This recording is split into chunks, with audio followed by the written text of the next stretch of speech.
নমস্কাৰ শ্ৰদ্ধাসকল, আজিৰ ভিডিঅ'ত আলোচনা কৰিব ওলাইছোঁ লেসন প্লেনৰ ফৰ্মেট সম্পৰ্কে, য'ত আমি দুটা লেসন প্লেনৰ ফৰ্মেট লৈ আলোচনা কৰিম।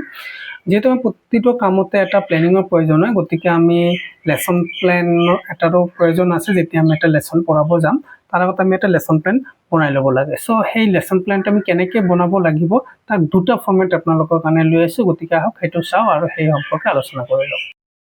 চ' প্ৰথমতে যিটো ফৰ্মেট আছে সেই ফৰ্মেটটো আপোনাৰ এটা সিম্পলিফাইড ফৰ্মেট। আপোনালোকে আগত যিটো ফৰ্মেট DLED বা BEd কৰোঁতে যিটো ফৰ্মেট পাইছিলে 3-4টা পেজত যি ডাঙৰ এটা ফৰ্মেট পাইছিলে, তাক সিম্পলিফাইড কৰি এটা পেজত আনি দিছে। সেইটো হ'ল এইটো আপুনি যি চাই আছে চেম্পল লেসন প্লান ফৰ্মেট যিটো দিয়া আছে। ইয়াত আপোনাৰ যিটো আইডেণ্টিফিকেশ্যনৰ কিবা আছিলে, তথ্য চিনাক্তকৰণৰ যিটো প্ৰথমত যিটো আহে, সেই তথ্য চিনাক্তকৰণটো ইয়াত সেম সেইমতে আছে। Subject, date, school, period, time, class and section, lesson plan সেই হিচাপতে আছে, মানে লগতে ইয়াত চেপ্টাৰ নেম দিছে আৰু টপিক দিছে। এতিয়া ইয়াত এটা কনফিউজন বহুতৰ হৈ যায় যে চেপ্টাৰ নেম আৰু টপিক এইটো কি বেলেগ বস্তু নেকি? হয়, বেলেগ বস্তু বুলি ক'ম, কাৰণ এটা লেসন যেতিয়া আমি কৰোঁ, যেতিয়া পঢ়াব যাওঁ, সেই লেসনটো আমি এদিনতে সমাপ্ত কৰিব নোৱাৰোঁ। আপুনি যদি একাডেমিক কেলেণ্ডাৰখন চাই, একাডেমিক কেলেণ্ডাৰত চাব প্ৰতিটো মাহত মেক্সিমাম 4টা কি 5টা আপোনাৰ লেসন পঢ়াব দিয়ে, হয়নে? আৰু এনেকুৱা আছে যে দুটা লেসন পঢ়াব লাগে এটা মাহত। তো এটা মাহত আমি বন্ধ আৰু ৰবিবাৰ এইবিলাক মিলাই যদি আমি 20 বাদ দি পেলাই যদি আমি 20 দিনো ধৰোঁ, তো 20 দিনত যদি আমি এটা লেসন 4টা লেসনত ভাগ কৰিব গ'লে আমি 4-5 দিনকৈ আমি এভাৰেজত পাই যাওঁ এটা লেসনত। গতিকে আমি এটা লেসন প্লান যেতিয়া আমি বনাম, চ' সেই 4-5 দিনৰ টাৰ্গেট কৰি আমি বনাব লাগিব, হয়নে? যে আপুনি এটা লেসন কিমান দিনত কমপ্লিট কৰিব, সেই ডিচিশ্যনৰ ওপৰত ভিত্তি কৰিও কিন্তু আপোনাৰ এই লেসন প্লেনটো বনাব লাগিব। আৰু আপুনি যদি ক্লাছ 1-2ৰ কাৰণে লেসন প্লেন বনাব গৈ আছে, তেনেহ'লেতো আপোনাৰ একাডেমিক কেলেণ্ডাৰৰ প্ৰয়োজন আছে, আপোনাৰ যি সাপ্তাহিক পাঠ পৰিকল্পনা যিটো দিছিলে, হয়নে, সেইটোৰ আপোনাৰ প্ৰয়োজন আছে। লগতে আপোনাৰ ৱৰ্কবুক লাগিব, টেক্সট বুক লাগিব, মৌচাক লাগিব, গোটেইকেইটা বস্তু আপোনাৰ প্ৰয়োজন আছে। গতিকে সেই হিচাপত আপুনি যেতিয়া এটা লেসন প্লেন বনাব যাব, চ' লেসন প্লেন বনোৱাৰ আগতে আপুনি কি কৰিব লাগিব, একাডেমিক কেলেণ্ডাৰখন চাব লাগিব যে সেই মাহত, নিৰ্দিষ্ট মাহত কোন কেইটা লেসন আপোনাক টাৰ্গেট কৰি দিয়া আছে, ঠিক আছে? চ' যদি 4টা দিয়া আছে, চ' আপুনি সেইটো বন্ধ দিন কেইটা আছে সেই হিচাপত আপুনি কেনেকৈ মিলাই কৰিব পাৰে সেইটো এটা। লগতে আপোনাৰ যিটো সাপ্তাহিক পৰিকল্পনা আপোনালোকক দিছে টিচাৰৰ, সেইটো আপুনি চাব লাগিব যে কোন সপ্তাহত কোন দিনাখন কোনটো কৰিব লাগে, কোনটোৰ লগত কিবা ৰাখি কানেকশ্যন ৰাখি ৱৰ্কবুক কেতিয়া, টেক্সট বুক কেতিয়া, মৌচাক কেতিয়া, হয়নে, এইকেইটা কৰিব লাগিব। চ' এই গোটেইকেইটা বস্তু আপুনি লগত লৈ পেলাই পিছতে আপুনি লেসন প্লানটো বনাব লাগিব, ঠিক আছে? আৰু বেলেগ ক্লাছৰ ক্ষেত্ৰতো সেম, যিহেতু TRL এইবিলাক আছে বা ME হাই স্কুল এইবিলাকৰ ক্ষেত্ৰত কি আছে, আপোনাৰ সেই হিচাপতে আপুনি প্লেন কৰি ল'ব লাগিব। মুঠতে একাডেমিক কেলেণ্ডাৰটো মাষ্ট, সেইটো লাগিবই। সেই হিচাপত আপুনি যদি প্ৰথম দিনাখন এটা লেসন ষ্টাৰ্ট কৰিছে, বিগিনিং কৰিছে, নেক্সট ডে নিশ্চয় সেইটো টপিক অলপ বেলেগ হ'ব, থাৰ্ড ডেখন সেইটো টপিক আৰু বেলেগ হৈ যাব। চ' এই ধৰণে টপিকটো আপোনাৰ বেলেগ হৈ যাব। নট ডাউট আপোনাৰ চেপ্টাৰ নেম সেম থাকিব, টপিকটো বেলেগ হৈ যাব। চ' আপুনি যেতিয়া এটা লেসন প্লেন বনাব যাব, যদি আপুনি এটা ফৰ্মেটতে, এটা প্লেনতে আপুনি এটা লেসনত যিমান কেইদিন আপুনি কাৰ্যবিলাক কৰি যাব, গোটেইখিনি যদি ইনক্লুড কৰিব বিচাৰে, তেনেহ'লে সেইটো কেতিয়াও এটা পেজত কোনটো সামৰি আপুনি দিব নোৱাৰিব। সেইটো আপোনাৰ 2-3টা পেজ লাগিয়ে যাব। আৰু ইয়াত টপিকতো আপোনাৰ সেই হিচাপত প্ৰথম দিনাখন কি টপিক সেই হিচাপত আপুনি লিখি যাব লাগিব, দ্বিতীয় দিনাখনৰ কাৰণে কোনটো, তৃতীয় দিনাখনৰ কাৰণে কোনটো, আৰু লাৰ্ণিং আউটকামটো সেম, এলটো সেম থাকিব। প্ৰথম দিনাখনৰ কাৰণে যেতিয়া আপুনি আৰম্ভ কৰিব গৈ আছে, তেতিয়া আপোনাৰ টাৰ্গেট লাৰ্ণিং আউটকামটো কি আছে, তাৰ পিছদিনাখন আপোনাৰ লাৰ্ণিং আউটকামটো নিশ্চয় অলপ এডভান্স হ'ব, অলপ ডেভেলপ হ'ব বা অলপ বেলেগ হ'ব, হয়নে? চ' এই ধৰণে আপুনি ডে ৱাইজ এইবিলাক কৰি যাব লাগিব, যদি আপুনি এটা লেসন প্লেনতে গোটেইকেইটা সামৰি ল'ব বিচাৰিছে, ঠিক আছে? আৰু যদি আপুনি 5 দিনৰ কাৰণে 5টা লেসন প্লেন বনাব খোজে ফৰ দ্য সেম চেপ্টাৰ, তেনেহ'লে এইটো আৰু বেলেগ কথা। আৰু পাৰিলে এটাতে আপোনালোকে গোটেইখিনি সোমাই ল'ব পাৰে, তাৰ কাৰণে কি কৰিব লাগিব, ডেছক্ৰিপশ্যনটো অলপ বঢ়াই যাব লাগিব, ভাগ ভাগ কৰিব লাগিব, ঠিক আছে, যাতে আপুনি নিজে বুজি পায়, আপুনি কি প্লেনিং কৰিছে আপুনি নিজে যাতে বুজিব পাৰে, কাৰণ লেসন প্লান এটা টিচাৰৰ নিজৰ কাৰণে, বেলেগৰ কাৰণে নহয়। চ' তাৰপিছত আছে কি, প্ৰিভিয়াছ নলেজটো আপুনি অৱশ্যই নিশ্চয় চেক কৰিব লাগিব যে আগৰ নলেজ কি আছে ষ্টুডেণ্টৰ। আমি ষ্টুডেণ্টৰ আগৰ নলেজ নজনাকৈ আমি নতুন এটা লেসন বা নতুন এটা কথা তেখেতৰ লগত পাতিব নোৱাৰোঁ, অসুবিধা হয়। সিমিলাৰলি তলত মেটেৰিয়েল এইডছ বুলি দিছে, যাক আমি TLM বুলি কওঁ, সেইকেইটা বস্তু হয়নে। তো যেতিয়া TLM আপুনি মেটেৰিয়েল এইডছত লিখিব বিচাৰে, তেতিয়া প্ৰথমতে চক ডাষ্ট এইবিলাক নিলিখি আপুনি কি নতুন কি আছে সেইবিলাক বস্তু লিখি লাষ্টত গৈ আপুনি চক ডাষ্ট এইবিলাক লিখি দিব পাৰে, ঠিক আছে। আৰু তাৰ তলত কি আছে, ৰিকেপ যিটো আছে, ৰিকেপটো কি, সাপোজ আপুনি এটা চেপ্টাৰৰ আজি 3 নম্বৰ দিনত সেই চেপ্টাৰটো আপুনি কৰাই আছে, তো ৰিকেপটো কি হ'ব, প্ৰথম দিনাখন দ্বিতীয় দিনাখন কি কৰা হৈছিলে সেইটোৰ ওপৰত আপুনি ইয়াত বিশ্লেষণ কৰিব লাগিব, ঠিক আছে। টাইম দিয়া আছে ইয়াত, টাইম ইন মিনিটছ, কিমান টাইমৰ ভিতৰত আপুনি এইখিনি কৰিব সেইটো আপুনি নিজে প্লেন কৰি ল'ব লাগিব। মুঠতে কিমান টাইমৰ আপোনাৰ লেসনটো সেইটোৰ ওপৰত ভিত্তি কৰি কোনটো কাৰ্য আপুনি কিমান মিনিট কৰিব সেইটো আপুনি নিজে নিৰ্ধাৰণ কৰিব লাগিব। ইয়াৰ পিছত আপোনাৰ দিয়া আছে ইন্ট্ৰডাকশ্যনটো আপুনি জানে কি কৰিব লাগিব হয়নে। চ' সেই হিচাপত ইন্ট্ৰডাকশ্যনটো আপুনি বনাই ল'ব। আৰু যিটো আপোনাৰ লং ফৰ্মেট আছিলে, আগত আমি যিবিলাক ফৰ্মেট পাইছিলোঁ সেই ফৰ্মেটটোত ইন্ট্ৰডাকশ্যনত কি দি আছে যদি আপুনি সেইটো চাব বিচাৰে, ইন্ট্ৰডাকশ্যন মানে আপোনাৰ কি আছিলে, প্ৰস্তাৱনা যিটো আমি কওঁ, সেই প্ৰস্তাৱনাত কি আছিলে, পূৰ্ব জ্ঞানৰ পৰীক্ষা যিটো অট'মেটিক তাত আমি ল'লোৱে, শিক্ষকৰ কাৰ্যকলাপ, ছাত্ৰ ছাত্ৰীৰ কাৰ্যবিলাক, এইবিলাক বস্তু আছিলে যিয়ে নহওক।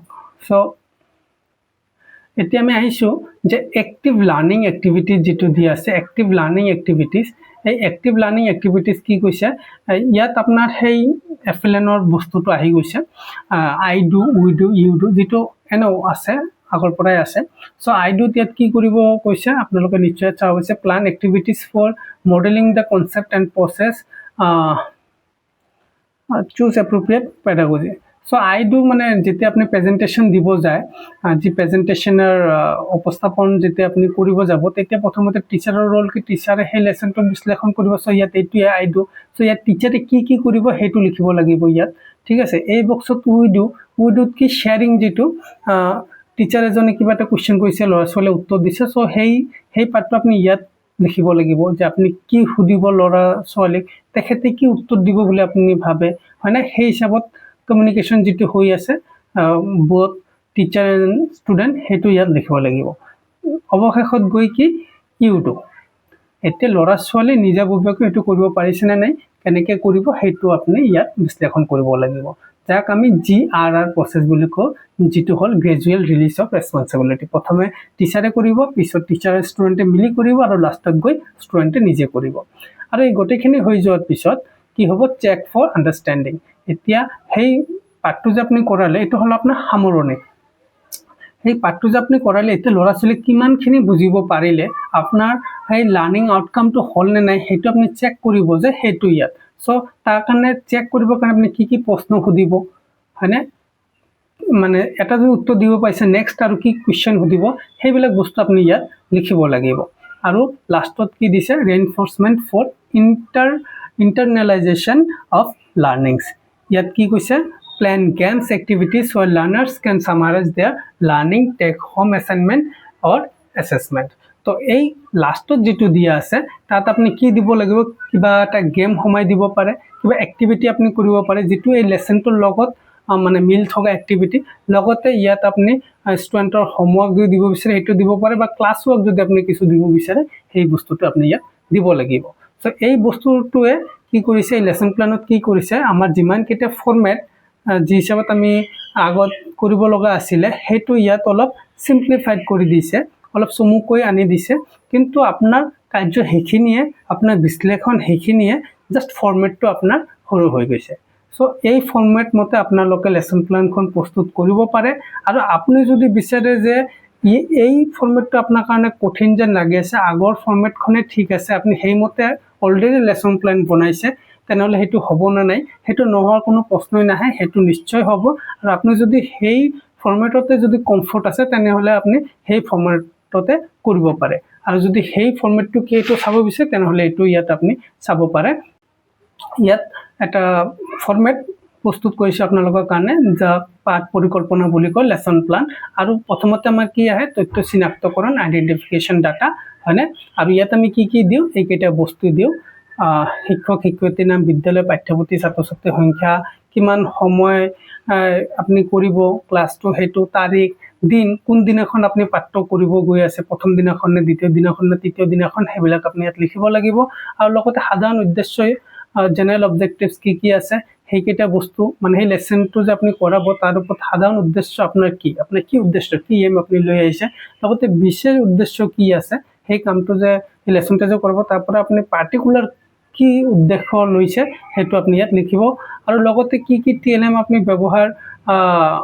কৰিব সেইকেইটা তাৰ ভিতৰত সাধাৰণ সামগ্ৰী মানে জেনাৰেল এইডছ আৰু স্পেশাল এইডছ আছে আপুনি নিজে যদি তৈয়াৰ কৰিছে ৰেষ্টুৰেণ্টক লৈ পেলাই যদি কিবা টিএলএম বনাইছে তেনেহ'লে আপুনি এইটো ইয়াত দি দিব আৰু যিবিলাক সাধাৰণ আছে আপোনাৰ চক ডাষ্টাৰ পেঞ্চিল যি আছে সেইবিলাক আপুনি ওপৰত লিখি দিব চ' ইয়াৰ পিছত আপোনাৰ প্ৰস্তাৱনা মানে সেই প্ৰস্তাৱনাত মানে ইন্ট্ৰডাকশ্যন ইয়াত স্টেপটো কি ধৰণৰ আছিলে স্তৰ দিয়া আছিলে আৰু ইয়াত এই ধৰণে আমি প্ৰস্তাৱনা লিখিছিলোঁ যি আমি ডিএলএড বা বিএডত আমি যি ধৰণে কৰিছোঁ আৰু এই প্ৰস্তাৱনাতে কি আছে ইন্ট্ৰডাকশ্যনতে কি আছিলে প্ৰিভিয়াছ নলেজটো আমি চেক কৰিব লাগে পূৰ্ব জ্ঞানৰ পৰীক্ষা কৰিব লাগে ইয়াত লিখিব লাগিব কি পূৰ্ব জ্ঞান আপুনি পৰীক্ষা কৰিব লগতে শিক্ষকৰ এক্টিভিটি কি আছে শিক্ষকৰ কাৰ্যকলাপ বা শিক্ষকৰ কাৰ্যাৱলী বুলিও কয় চ' ইয়াত লিখিব লাগিব হয়নে কি কাৰ্যাৱলী আপুনি ইয়াত কৰিব লগতে ছাত্ৰ ছাত্ৰীৰ কি কাৰ্যকলাপ থাকিব আপোনাৰ কাৰ্যকলাপৰ ওপৰত ভিত্তি কৰি ছাত্ৰ ছাত্ৰীৰ কাৰ্যকলাপ হ'ব গতিকে ছাত্ৰ ছাত্ৰীৰ কি কাৰ্যকলাপ হ'ব সেইটো আপুনি ইয়াত লিখি যাব পাৰে তো ইয়াত এই ধৰণৰ আৰু সৰু সৰু বক্স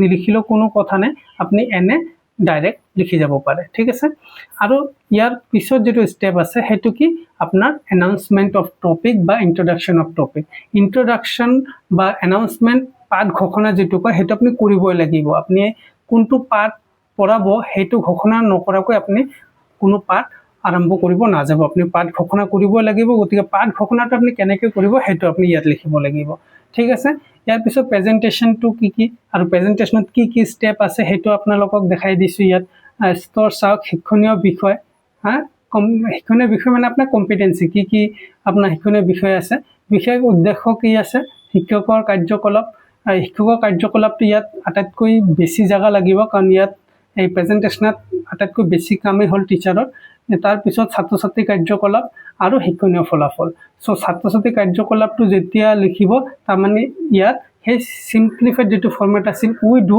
সেই উই ডুটো আহি যাব আৰু যেতিয়া অকল ছাত্ৰ ছাত্ৰীয়ে কৰিব তেতিয়া হেতু আপোনাৰ কি হৈ যাব ইউ ডু মানে ষ্টুডেন্টে নিজে কৰা কাম তাৰ পিছত শিক্ষণীয় ফলাফল লাৰ্নিং আউটকামটো আপোনাৰ কি লাৰ্নিং আউটকাম হল হেতু আপুনি ইয়াত লিখি যাব লাগে ইয়াৰ পিছত যেটো ফৰমেট হেতু সামৰণি যাক আমি কনক্লুজন বুলি কওঁ তাত শিক্ষকৰ কাৰ্যকলাপ আৰু ছাত্ৰ ছাত্ৰীৰ কাৰ্যকলাপ দুটাই থাকে লগতে শ্ৰেণী কৰ্ম আৰু গৃহকৰ্ম থাকে হয়নে আৰু অৱশেষত গৈ মন্তব্য বা ৰিমাৰ্কস গতিকে আপুনি যদি এই ফৰমেটত কামখিনি কৰিব বিচাৰে আপোনাৰ লেসন প্ল্যানখন প্ৰস্তুত কৰিব বিচাৰে তেনেহলে এই ভিডিওটো অলপকৈ পোষ্ট কৰি আপুনি এই ফৰমেটটো লিখি লৈ আপুনি এই মতো কাম কৰিব পাৰে ঠিক আছে আৰু যদি কিবা আপোনালোকৰ প্ৰশ্ন সুধিব লগা থাকে বা মোৰ যদি কিবা ফুল হৈ থাকে এটা আপোনালোকে কমেন্টত জনাই দিব ঠিক আছে সো এই মতে দুটা ফৰমেট আপোনালোকক দেখাই দিলো এটা আপোনাৰ যেটো ফৰমেট সুবিধা বুলি ভাবে আপুনি যেটো ফৰমেটত কাম কৰিব পাৰিব বুলি আপোনাৰ